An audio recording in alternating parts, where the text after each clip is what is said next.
Remember, when the Reserve Bank first started estimating the current year's GDP, it had said 6.5, and a lot of people in the market thought that that was an ambitious number.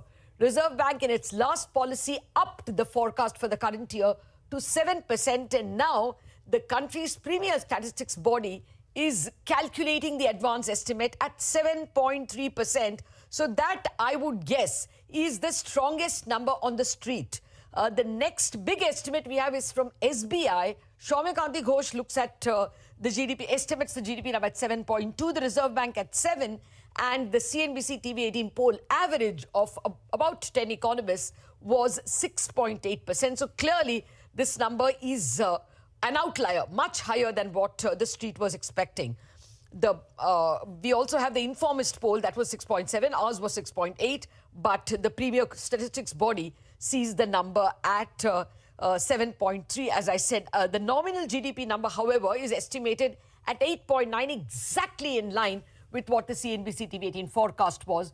Our poll also saw it at 8.9%. So nominal GDP is as per estimates, but real GDP is seen far stronger. I'll just spend a minute on why I'm harping on the nominal GDP number.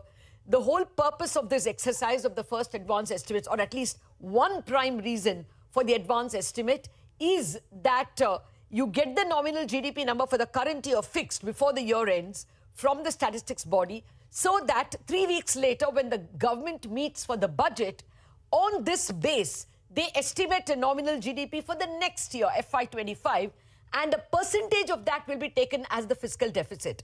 That is why the nominal GDP number becomes very important in this particular announcement. Normally comes on Jan 7th, but since that's a weekend, we are getting this number on Jan 5th. It's traditional. Every year, the NSO gives this number on the 7th of Jan, so that 3 weeks later, the budget, on the basis of this nominal GDP, estimates the nominal GDP of the next year. Okay, that's the preface. I'll just quickly read out the other numbers. My guests are already with me. The services sector growth is seen at 7.7%. I think that's pretty close to what the CNBC TV18 poll said. Services, ours was 7.4. The statistics body is putting it at 7.7. Industry is pegged at 7.9. That exactly was our forecast, or our poll. No, our poll is 7.7. So, just a minute. I'm sorry, I'm mixing it up. 7.9. Our industry estimate is also 7.9. So, industry growth estimate of the NSO, 7.9. Services, 7.7. That 7.7 is a little higher than our estimates. We also have other numbers. Private final consumption growth, as estimated by the NSO, is only 4.4%. I don't want to give our poll number because very few people gave me an estimate for that. But it came in at 5.7. I'm going by just 3 or 4 estimates. In any case, the NSO's number is far lower. Now, this is a bit of a disappointment. 4.4% is their estimate. Government final consumption expenditure is seen at 4.1%. Again, disappointing. But what's estimated very strongly is capital formation. GFCF, as we call it, gross fixed capital formation, that's estimated 10.3% higher. It's, of course, been a strong capex investment both from the central government and the states, and that may account for this kind of an estimate. I'll quickly run through the other estimates. Construction is expected to come at 10.7. Our poll number also was very close to 10. Manufacturing sector at 6.5%. Mining 8.1. That's a big one. Farm sector is only 1.8. Our poll was 2%, and I thought that was poor. But the NSO's estimate is also 1.8. GVA growth is expected at 6.9. And GDP, as I told you, 7.3 real and 8.9 nominal. With those preliminary estimates, let me invite our eminent panel. Joining me now is someone who has guessed it very close to the NSO, Soumya Ghosh, the Group Chief Economic Advisor for State Bank of India. Also with us, Shubhda Rao, the founder of Quanteco Research. And in a bit, we will be joined, I think, by Dr. Pranab Sen as well. Soumya, bingo. That's a bullseye number from you. You're the only one with a 7+ number in our poll. But what do you make of the other estimates? Construction 10.7, manufacturing 6.5. More generally, services at 7.7 and industry 7.9. Are the estimates in line with yours? Yes. Thank you, Latha. I think first, just let me make an observation is that I think there is a new trend now that the CSO estimates are higher than RBI estimates. Earlier, what used to happen was that the RBI estimate was higher than the CSO. But for the last 2 years, it has been higher by 20 basis points last year, and this year it is already 30 basis points higher. It could go even higher. So that's the first observation. Basically the games have changed. The second thing is that basically, if you look into the overall number, headline number, we just calculated the number for the second half also. I think agricultural sector growth rate for the second half is expected to fall to around 1.4%. So that makes the full year growth rate around 1.8%. So that's a tad disappointing. But in terms of the industry, the second half growth rate is 6.7, which is against 9.3 first half. The service sector is actually holding up. It is at 7.5 against 8% in the first half. And total total GDP actually growth in the second half is at 7%. So basically the 7% maybe have become the new normal if you look into the data for the last 3 years. But what is more important is that if you look into the core GVA, a proxy for the underlying activity in the private sector, that has moderated in the second half to 7.1% from 8.5% in the last year. And so basically the data actually shows that the numbers are more or less in line with what we are expecting, because we are actually expecting that the numbers could go higher, and that has happened. But another important thing, which I think this is also estimates which we are trying to make out right now, I think because of this nominal GDP number, the government actually will now have elbow room to spend more without showing a commensurate increase in fiscal deficit. So that number could lie anywhere between 35,000 crore to 40,000 crore. So overall, the headline number is impressive at 7.3%. The second half growth rate remains at 7%, so that doesn't go below 7. And the third important thing, that the government gets the elbow to spend more, possibly spend more without showing a commensurate increase in fiscal deficit. So all in all, I think there is reasons to celebrate regarding the numbers. No, 1 minute. How are you saying that the government gets ability to spend more? Their GDP number, nominal GDP number is 296 lakh crore. I distinctly remember the budget had said that they are expecting 301 point something, almost 302 lakh crore. So, if anything, on the margin, the fiscal deficit will have to be trimmed a bit, isn't it, Soumya? How can you say they can increase the fiscal deficit? No, what I'm saying is they're not going to increase the fiscal deficit. The fiscal deficit, they will have a leeway to continue to have the fiscal deficit at the same level without showing a commensurate increase because of the nominal GDP number. That's what I'm trying to say. Fair enough. 5.9%, they get more leeway to spend without an increase. Okay. Without any increase in the fiscal deficit, I don't see how they get more. Whatever, 16.6 lakh crore, the fiscal deficit will have to be around that number, I thought. But let me clarify another doubt. If Dr. Pranab Sen is with us, good evening, sir, and thank you very much. Dr. Sen, how is this estimate done? Since you have been there, done that as the chief statistician, the CSO has about 7-8 months of data, right? And they are projecting. Now, we all know that the second quarter was an extraordinarily good quarter. We got 7.6 when, the polls and the RBI were expecting a sub-7 number. So, do you think that this extrapolation may be belied? After all, there is evidence. इनके पास बादाम है, किशमिश है, पिस्ता है. Is the CSO just an arithmetic extrapolation of the 8 months? Therefore, is it a likely overestimation?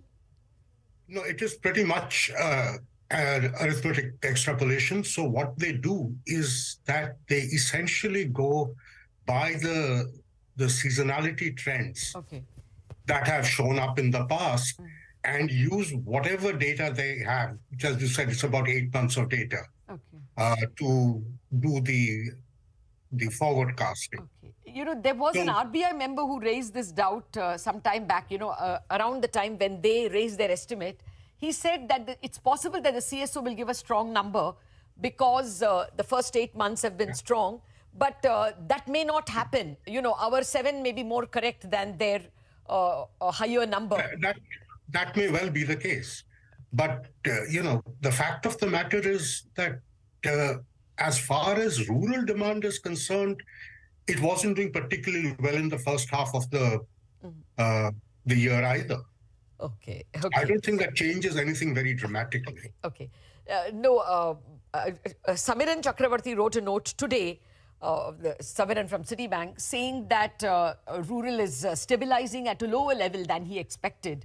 And also, I think the paper noted some signs of urban demand flagging. So I'm just wondering if, the 9th, 10th, 11th, 12th month are not as strong as the first 8 months. Is the NSO number likely to be an overstatement? That possibility exists, you think? It certainly exists. Okay. So coming back to you in a minute, Shubda Rao, I read out all the numbers to you. If you want, I could do it again. Agriculture 1.8, mining 8.1, manufacturing 6.5, electricity 8.3, construction 10.7, trade, hotels, transport, that's the weak one, 6.3. Finance 8.9 and public ad, defense and other services 7.7. First thoughts, Shubda?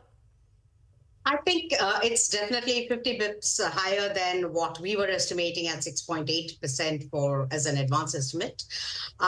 Very clearly, I do concur with Dr. Sen that due to the extrapolation basis first 8 months, we do expect some sobering down of these 7.3 numbers to somewhere close to 7 is what my estimate would be.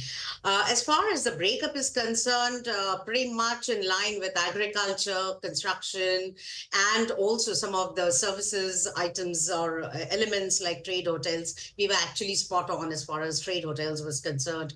Finance was, of course, much higher than what we anticipated, but broadly in line with what was being earlier discussed. I would think that the first 8 months have seen a very significant ramp up in the growth momentum, which if you look at the high frequency data coming from November, December onwards, shows some fatigue in growth across board. And that is the reason why I believe that perhaps in the final estimates, we could see a growth for FY24 coming close to 7% and not as reported today at 7.3%. Okay. Madhavi Arora of Emkay is also joining us. Madhavi, I'm a little taken aback by the private final consumption expenditure. The NSO is estimating it at only 4.4%. Now, is that a cause for bother, a cause for worry? See, any which way, if you look at the consumption pattern, it has been very patchy, right? The rural consumption has essentially been sort of, non-performer to a large extent if I really smoothen the data. And even the festivism, if I adjust it for seasonality, hasn't been very strong either. So, there's been still a very patchy urban versus rural story. And within urban also now you're seeing the division of the premium class versus the middle income strata. So I think to some extent the private sector consumption story hasn't been too robust. I think the first half has still been very good, partly on account of the fact that, we saw, leverage consumption which was led by relatively easier financial conditions to some extent. And possibly the second half of the year would see a relatively tighter lending standards by the financial sector. So that would curtail a bit of a formal consumption pattern that, we saw booming in the first half of the year. But also, I think the, uneven consumption story has been, there since COVID. We've seen it overall improve from what we saw post-COVID. But still the kind of division in terms of how urban versus labor, and within urban, how the premium urban versus the mid-income urban is now behaving is getting a little more visible. Okay. Let me come to others also on the same point. Shaumya, is that a spot of bother? That when you look at GDP from the demand side, then consumption is found wanting. How long will people do capex unless consumption really picks up? Just allow me to make one small correction. I think I said the government can increase. I think the government has to curtail the deficit because the nominal GDP is lower. So that's one small correction which I want to make before. Specifically, 37,000 crore will have to be the expenditure compression if the fiscal deficit is kept at the same level. So just that one small clarification. Yeah. And now regarding the second thing, regarding the consumption, I think the story of consumption, if you look into it, if you look into the year-on-year growth rates, and if I look into the second quarter growth rates in terms of the investment looks solid enough.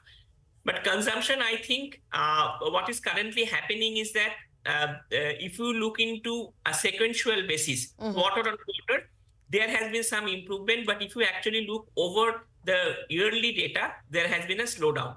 So my point over here is that while the consumption may be impacted to the extent that it is not at 7.5% for FY23 or 11% over there. So my point is that it is actually mean reverting. And from that point of view, it will be better to look through the numbers in terms of a sequential growth rate, because that will give you a better approximation of where we are today instead of the previous quarter. So while the point on this is well taken, my sense is that we may not be doing as badly as we thought of.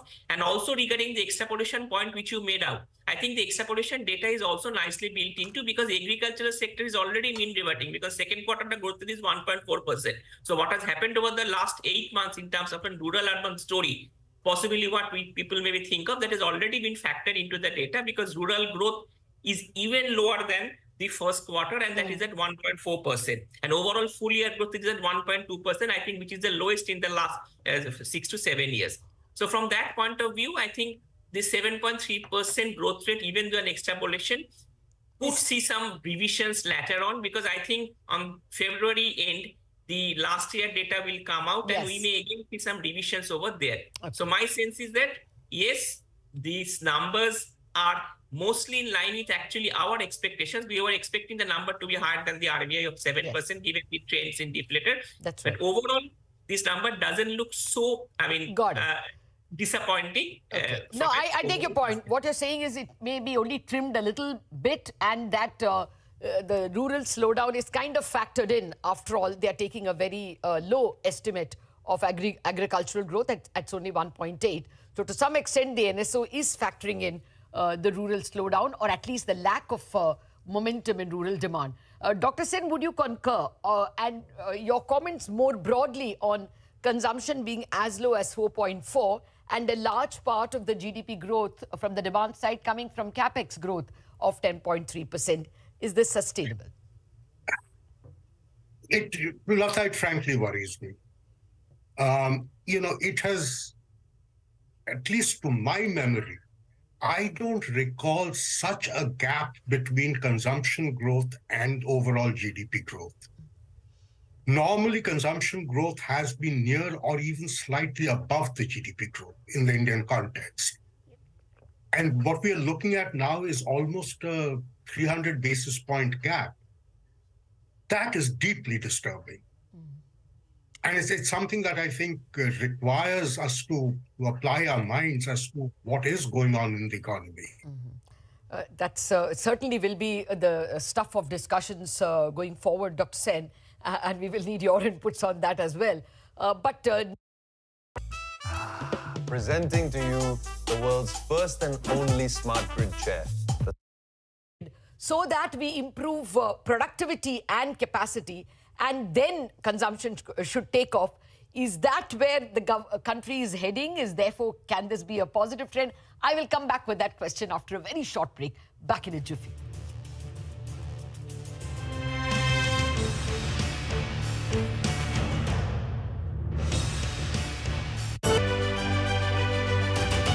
Over the last 25 years, CNBC TV18 has closely followed the remarkable ascent of India's pharmaceutical sector. There was a time 25 years back that it was all about the FIIs. If FIIs would buy, markets would rally. If FIIs would sell, market would fall. Earlier, we were net importers of steel. From IT services to SaaS, from consumer electronics to space tech, from mere programming to AI ML. Cars, two-wheelers, three-wheelers, commercial vehicles have significantly become much more expensive than they were 2 decades ago.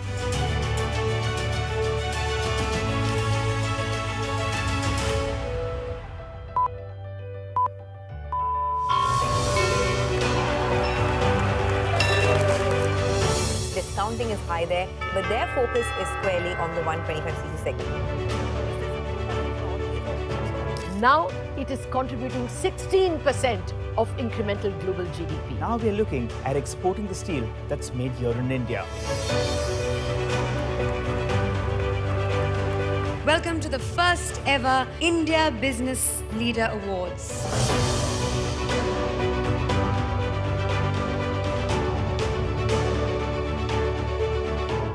Cars, two-wheelers and vehicles generally being manufactured today are much lower on emissions and much higher on safety. India's technology industry has been at the forefront of cutting-edge innovation over the last 25 years. It's the retail which is the driving force for the market right now. Clearly, we have arrived on the global economic stage.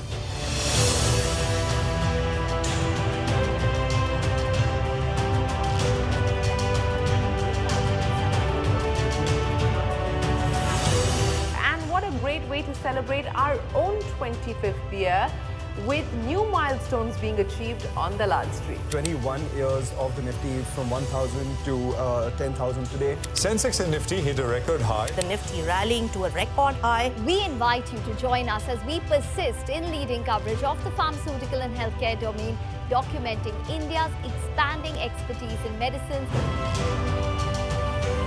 25 years of excellence and unparalleled growth. CNBC TV18, embarking on a quarter century of excellence. CNBC TV18's most comprehensive and award-winning news show, India Business Hour, drops first on YouTube. So get the first access to the most influential architects of policies and politics, the key newsmakers of the day. Discover the big themes as we decode the business of markets, macros and more. Be the first to go to the heart of all the top stories that drive the day's agenda. Catch the award-winning India Business Hour live every night on YouTube with me, Shireen Bhatt. India Business Hour. Welcome back to our special State of the Economy show. The NSO, the country's premier statistics body, has just said that in their estimation, this year the GDP, the real GDP of the country will be 7.3%. That's the strongest estimate on the street. The State Bank of India estimate is 7.2. RBI's estimate is 7.0. And the CNBC TV18 poll was 6.8. So this is a good half a percentage point more than the average on the street. But importantly, the nominal GDP is the same as what the average is on the street. We got a poll of 8.9, and that's the nominal GDP. This is basically actual amount of goods and services produced plus their increase in prices. That gives you the nominal GDP. It's agricultural growth that's dragging it down. Their estimate is this time it will grow only by 1.8%, but services 7.7%. And industry at 7.9 are the strong pillars. I've been speaking with Dr. Pranab Sen, Dr. Soumyakanti Ghosh, Madhavi Arora and Shubhda Rao. Ladies and gentlemen, thank you very much for your patience. Let me come to Shubhda on the note. Shubhda, what do you think is a good estimate of the number going forward? Ultimately, this estimate gives the government the base to forecast next year's nominal GDP and hence deficit. So what do you think they will say? You're asking about the real GDP and the nominal GDP? And nominal, more importantly, nominal, really. Yeah. So nominal, I would think, would go up to 10.2 or 3%, for the simple reason that this time, obviously, the wholesale price index numbers would have brought it to a very lower number of nominal GDP. Right. But going into the next year, we could see some improvement, even if our own estimate of real GDP at 6% and about close to 5%, 4.8% on an average is CPI. But if I add the WPI, I would think it would be broadly in a band of 10.5% is what I would think would be the nominal GDP. As far as the elements of growth are concerned, Latha, taking forward from what Dr. Sen was also alluding to earlier, our worry would be consumption. Now, between the rural and urban consumption, to my mind, would start emerging to be a worry on two counts. One is obviously the leveraged consumption has been now of late correcting. The second part is also related and tied to the underpinning of spending, which is jobs growth. And in many of the surveys in recent times, right until November, we have seen that the job growth actually actually has been in some pockets showing contraction, particularly from IT, BPO. Oh, yes. These kind of elements of Lower job hiring, concerns. Absolutely. Would start somewhere impinging on urban consumption also on the downside. So consumption, to my mind, will continue to be a pain point for some time. And to the point of CAPEX, I would think the point that we continue to, I wouldn't say ignore, but do not discuss as much is not just the corporate private CAPEX, but the household CAPEX, which has been significantly getting better and better post the COVID shock of FY21. We have actually seen that growing by 20% in FY22. And looking at the sales of dwellings and construction, that is what we would look at household CAPEX related to, has been very impressive. So I would think this year, the forthcoming year, is going to be a story of CAPEX, which is going to get more broad-based. Okay. Well, that'll be good. But Dr. Sen, coming back to the question we were discussing before the break, do you think we can prolong the CAPEX cycle by keeping consumption controlled, apparently the China model, so that productivity and capacity in the country improves? I mean, is that a model that works? Look, Latha, it's a model that's worked for us as well, right? The question is, how much can you or should you compress consumption? Because CAPEX cannot feed on itself. Consumption is essential for CAPEX to stay up. So there has to be a balance. So you can have CAPEX couple of percentage points higher than GDP growth and consumption a percentage point below. But you can't move consumption to 3 point below and CAPEX to 6 points above. That is not sustainable. Fair point, sir. At the moment, it's a 6 percentage point, 600 basis point gap. 600 basis points, yeah.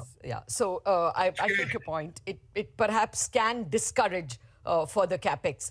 That's right. Point taken, sir. Madhavi Arora, any further comments on any specific element? Trade, hotels and transport, usually the employment-heavy sector, is way below the average services. Average services is 7.7, but this is only 6.3. Is that a bother? Yeah, so it sort of ties up to the fact that, the informal sector hasn't really caught up fully to the pre-COVID trend, which again, to some extent shows the rationale why as to, you're seeing a divide within the consumption, strata. And again, it brings us back to the whole point of why there's... Start investing with just 1 lakh and you could generate returns between 10 to 18%. A disconnect between, capital expenditure, so the capital increase and versus the consumption behavior. So again, to some extent, I think CAPEX as well as consumption generally have been endogenous historically. This is the first time the kind of gap that we're seeing between the two is looking to be a little bizarre. We'll have to see, how long that sustains, because, while you were also mentioning this fact that, how much can you really justify a CAPEX-driven economy. But at the same time, you'll have to also understand the fact that at this point in time, the marginal returns of public investment are still very high. To some extent, the supply side policy push that, we are seeing at this point in time, which would lead to asset creation, could also prepare the economy very well for a non-inflationary growth, as and when we see a more structural pickup in demand. India is actually a growth economy, which will see a demand-driven consumption story come back, probably in a year or so. So that cannot not lead the economic growth picture as such. But at the same time, a consistent investment cycle, whether it is led by the public sector or followed up by the private sector, eventually could lead to a much more stable economy or non-inflationary growth, as they say, as and when the demand side also picks up. So I think we need to keep that in mind. That point is very well taken. As the capacity of the economy increases, as productivity increases because of higher CAPEX, as and when demand shows up, it will be non-inflationary. That's extremely a valid point, and that should keep the consumption story going as and when it picks up. Now for winding up comments, Soumyakanti Ghosh, the number itself is a cheerful number. Today we go with a very positive headline that the NSO estimates a 7.3% growth. But what would be the other takeaways? Yeah, I think Latha, just play me a small devil's advocate at the end of the show. I think the household sector investment is a part of a broader definition of the informal sector. Yes. So if the household investment in physical assets is actually going up, that implies the informal sector is not doing that badly. This is just a definition from the NSO. So therefore, my speak is that while we may debate over and consumption growth of 4.4% in the overall and investment growth is around 10% full year, I believe that the headline numbers do paint a story which shows that India's growth rate, I think no one at the beginning of the year could have expected that India would land up with a growth rate of 7.3%. Most of us were below 6%. So from that point of view, I think that should be taken with a fair degree of optimism, and let's hope for that the consumption also picks up in the coming days. Okay. Well, I take your point, but the same data which told us that there were high physical assets also told us that household savings has fallen to a low of 5.1%. Financial savings. So we should worry about that as well. By the way, we must note that the real rural wage growth momentum has really fallen. So that ties in with the lower consumption. Per se, that's a humanitarian worry for a country where already per capita income is just about 1.2 lakh rupees. We should worry about that. Dr. Sen, winding up comments, sir. As Shomo said, I think, we go away actually feeling quite good. Yes. But at some point, we have to really ask the question that are we in a situation where we are going to depend upon the now totally discredited trickle-down theory for growth to actually affect people's lives in a very, very positive way? And that's where the consumption story worries me. I hope that turns around quickly, but at the moment, I'm not holding my breath. Okay. Well, point taken, sir. Well spoken. Thank you very much, Dr. Sen, Shaumyo, Madhavi and Shubda for parsing the numbers for us. The key takeaway from the GDP numbers is as follows. One, the real GDP number is a stunner at 7.3%. This is way above the 6.5% which the Reserve Bank thought in the beginning of the year. And the large part of the market thought would be only 6% at the start of the year. So it's a stunning performance. But going below the line, the nominal GDP at 8.9% is a small bother because the budget had estimated the nominal GDP for the current year at nearly 11%. So a fiscal deficit of 5.9% of a 301 lakh crore GDP will now have to be 5.9% of 296 lakh crore GDP. And therefore, the fiscal deficit will have to be trimmed by about 37,000 crore rupees. That's not a tall ask at all, but nevertheless, that's an outcome of the nominal GDP number being lower than the budget estimate. A third takeaway is that industry is very strong at 7.9%.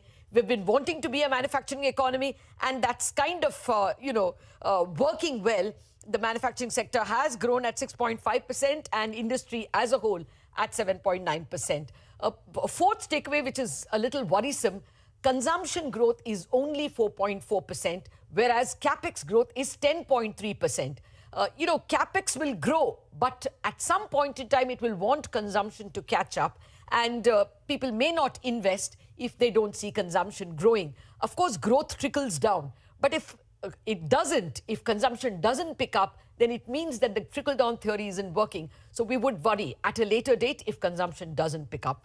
That's a wrap on this special broadcast on the state of the economy. Thank you very much.